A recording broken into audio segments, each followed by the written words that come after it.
borimo se za povezanost in za ljubezen. Jaz mislim, da je glavno, kar mora vsak narediti, da spoštuje sebe, spoštuje vsa bitja tega planeta in samo na tak način, da bo uspelo ohraniti to civilizacijo, če je to naš namen.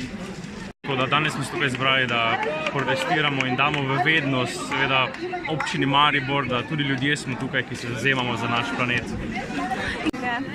Zato smo se mladi odločili, da bomo naredili ta protest, da bi se malo zamislili v to in bi popravili zemljo, da bi še naprej delovala in da bi tudi naši otroci in vnuki doživeli to.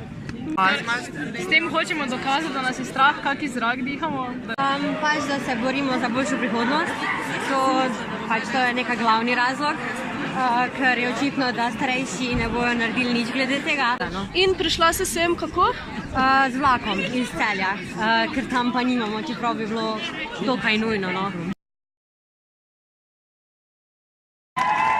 Lahko bi zmanjšali vnos odpadkov, manj prevoznih sredstev bi lahko bilo, ker imamo zelo veliko avtobusov in vsega in ne vem, zakaj bi mogli vsak na družino imeti 3 avtomobile.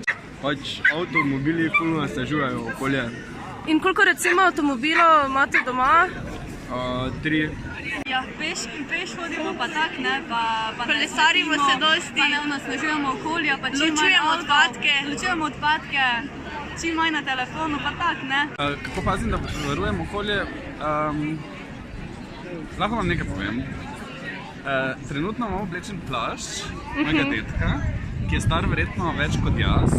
Pod njim imam srajco, ki jo imam že 10 let in pod plaščem imam tudi hlače, ki sem jih kupil v trgovini iz druge roke.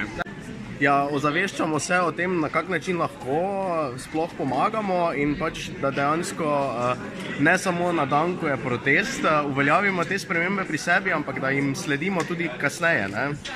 Pa da paziš na izdelke, v kakih embalaži jih kupuješ, če se le da v tetrapaku. Zdaj sem tudi slišala, da se bo v Mariboru odprla trgovina brez embalaže. Ja, predvsem se pravi toplogredne pline, CO2, tudi izpuhi iz tovarn, potem preveč je prometa.